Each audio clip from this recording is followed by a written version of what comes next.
And I want people to know that caste is a reality and there are victims of caste every day, every passing minute, people are being killed. And anyone who cares about humanity, democracy, and dignity must care about what is happening to Dalits in India. And it's very important. As human beings, we need to relate to each other as communities and fellow beings.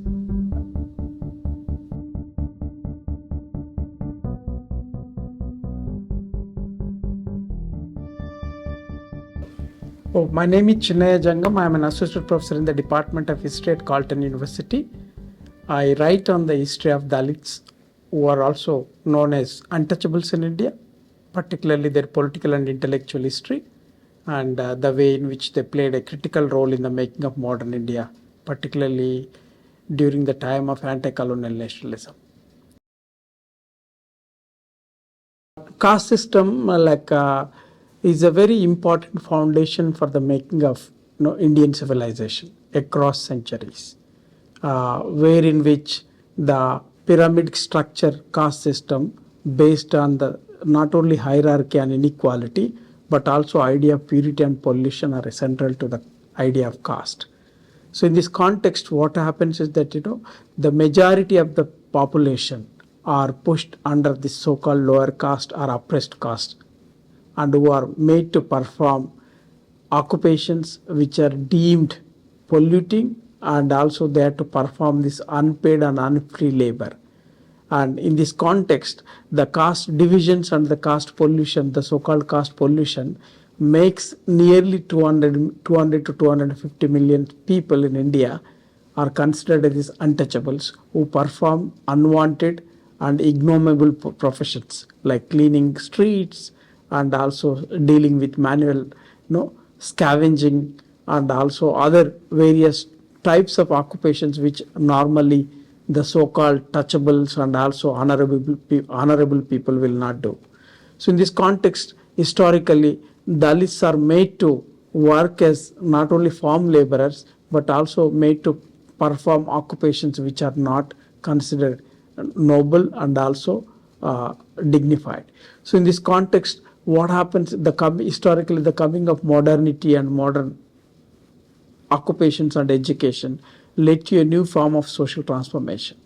So in this context, for the first time in human history, Dalits were able to access education, and that started bringing interesting transformation in terms of awareness about their own rights and also their own oppression and indignity in which they suffered for centuries. So in this context, Dalit consciousness in modern society is part of this acquisition of modern education is central to them. And therefore, even during colonial time, when Indians were fighting for freedom from British colonial oppression, Dalits were asking for what is their position in free independent India. So therefore, they played a critical role in altering the very idea of nation in which the constitution and also social equality and equity were central programs through which they advocated their political rights. My own story, again, has a lot to do with the way in which the story of the larger story of Dalit acquisition of education. And I'm a first generation educated Dalit, born in a place called Telangana. And I not only went to school as a first generation, but also one of the very rare Dalits to get educated and also go to England to do PhD on a prestigious scholarship. So I did my PhD from University of London, a place called School of Oriental and African Studies. And after that, I got Guggenheim Foundation's dissertation fellowship to write my final year of PhD. And then I went to New York University on a postdoctoral fellowship at International Center for Advanced Studies.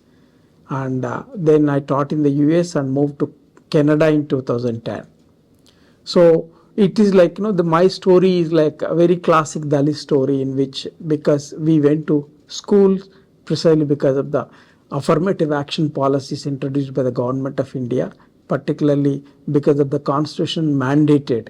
Constitution was drafted by Dr. B.R. Ambedkar, who envisioned reservations or affirmative action as central to the emancipation project of Dalits.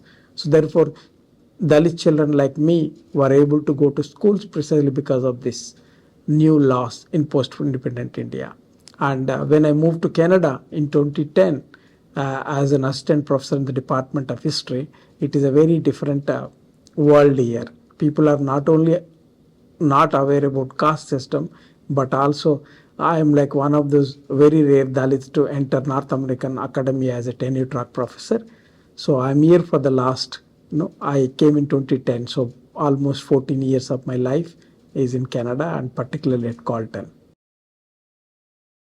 Yeah, as an Dalit academic, one of the rare person to come to Canada to teach and also live in North America, one of the important challenges we face is that the mainstream discourse on India, particularly the South Asian diaspora in both in United States and Canada, is represented by the so-called the privileged caste privileged people who represent India in such a way that India means non-vegetarianism, India means Mahatma Gandhi, India means Bollywood, India means yoga. So these are all very interesting cliches through which they marketed Indian culture abroad, and this representation is a very privileged representation. It is not the representation of what India is, because the most of the immigrants to North America are coming from privileged caste backgrounds, and who, unlike many other migration stories wherein which people from Middle East or Africa or other countries are fleeing civil wars and violence and instability, but Indian migrants to North America are people who are coming from very privileged and also very rich backgrounds. For them, moving to North America is looking for good career prospects. Therefore, these are all the people who had English education for generations together, for like 4 or 5 generations. For them to succeed in North America is just a shift in geography from India to North America. They write best English, they have best technical education. So therefore, South Asians, particularly Indians, win Pulitzer Prize to what do you call the English prizes in fiction writing because of their privileges. So in this context, when I came to India, like when I started interacting with people like I remember 2-3 times I went to different receptions. People used to surprise that I eat non-vegetarian food, because the people India means vegetarianism. But I used to tell people and explain to them that 80% of Indians eat meat, and including beef, like it's a staple food for many people. So in this context, what happens is that these representations not only erase the histories of what happened in history, but also what is happening in India. So in this context, as an historian, I write about the Dalit predicament not only in colonial times but also in contemporary India. And also I feel that because I am able to escape caste oppression and I am able to liberate myself from centuries of caste system, I also have a social responsibility to speak for my people and also represent what actually is happening. So in this context, my political activism or community activism is part and parcel of my own story as a Dalit. And I feel that as an academic I have a responsibility to integrate my activism with my writings and also intellectual endeavors. So in this context, I see them complementing each other, and what I write also has to have a meaning on what I speak and how I connect with the people. So therefore, I make it a point to bring my writings, my activism and writings in popular, newspapers, and I often write in different platforms, educating people about Dalit oppression and also the caste exploitation and the way in which the everyday violence makes them victims of this, caste-based violence and exploitation. Yeah, basically, as an historian, I write on the history of Dalits, and my first book, Dalits and the Making of Modern India, is published by Oxford University Press in 2017. And afterwards, I recently translated a seminal Dalit text called Gabilam, which that means bat, and it's a text written by a very famous Dalit intellectual in Telugu called Gurram Joshua, and the Gabilam represents the Dalit oppression and Dalit predicament on the eve of India's independence, and how basically Dalits are oppressed and the exploitation. And it's a very interesting text which not only narrates Dalit oppression but also brings in the historical experience of Dalits into forefront. So I translated that very interesting, you know, uh, classical Telugu text into English, and it was published in 2002. And in 2014, in fact, in the March, the translated text got a very famous prize called Association for Asian Studies Translation Prize, A.K. Ramanujan Prize in 2024. So like this text is recognized worldwide in terms of its seminal contribution.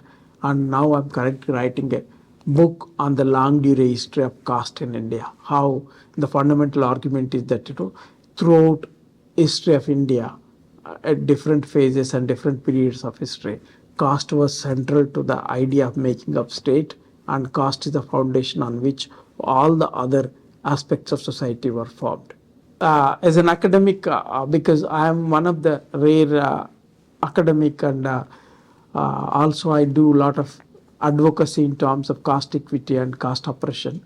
I get invited to different universities, particularly April being the Dalit History Month, and I often travel to different universities and institutions to deliver lectures about Dalits and also the importance of Dalit history and Dalit activism. And for example, in April, I was at University of Houston in Texas, and afterwards I was at Princeton. Then I went to Nashville to speak at Vanderbilt University. And even in Canada, I often travel to places like University of Toronto and Vancouver and different places. So this way, my academic writings and also my activism gets informed to people, both academics and also community members across North America. Like, one of the important aspect about, as I said, the representation of Indian diaspora, South Asian diaspora, is represented by the mainstream privileged caste Hindus. In this context, what happens is that the caste oppression and caste-based discrimination gets not only ignored but also completely erased. So in this context, I founded an organization called South Asian Dalit and Adivasi Network along with a fellow Dalit named Vijay Puli in Toronto. So we both together, by forming this organization, we started organizing seminars and also different workshops to educate people about caste system. And also caste is not just left in India. In fact, there are people in Canada and North America who are victims of caste discrimination and exploitation and prejudice. And if you want to follow what happened in North America, for example, in California state, the Cisco Technologies was sued, and that became a very important international news, because for the first time caste discrimination was acknowledged. So in this context, even in Canada, like in Vancouver, Toronto and Calgary, there are many Dalits who face this insidious caste discrimination and prejudices. So that's why particularly in schools, for example, Toronto District School Board in 2022 recognized caste discrimination and asked Ontario Human Rights Commission to develop a policy frame on dealing with the caste discrimination. So finally, in 2023, Ontario Human Rights Commission came up with a policy framework to deal with caste discrimination both in public and private sectors in Ontario. So this way, Southern as an organization, community organization represented by oppressed caste people, we are not only educating people but also advocating both at different levels for the government to recognize caste discrimination and also frame policies through which to protect the human rights and dignity of Dalits in Canada.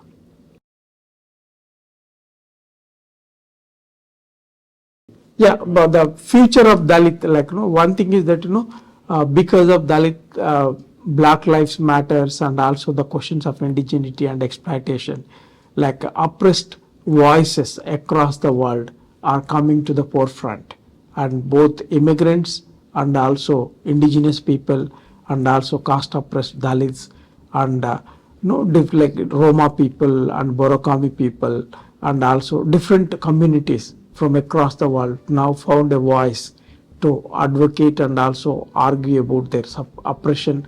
And in this context, what I see is that there is an interesting dialogue at global level by the voices of the Dalits, by not only Dalits but also different oppressed communities.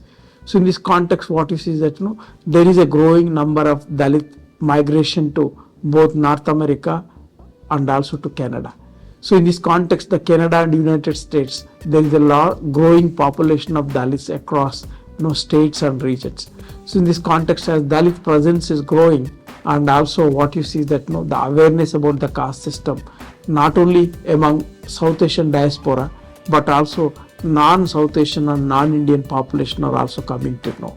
So in this context, what I see is that the future of caste advocacy in Canada particularly is that it is going to make a very important dent into the very idea of multiculturalism.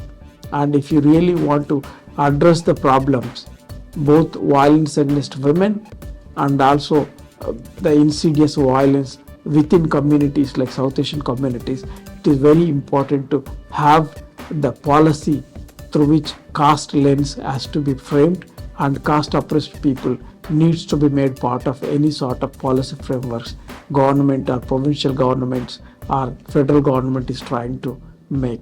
So in this context, it's very important to protect the Canadian institutions and Canadian public, for democracy. It's very important that we need to acknowledge caste and also caste-based discrimination within Canadian society. Thank you.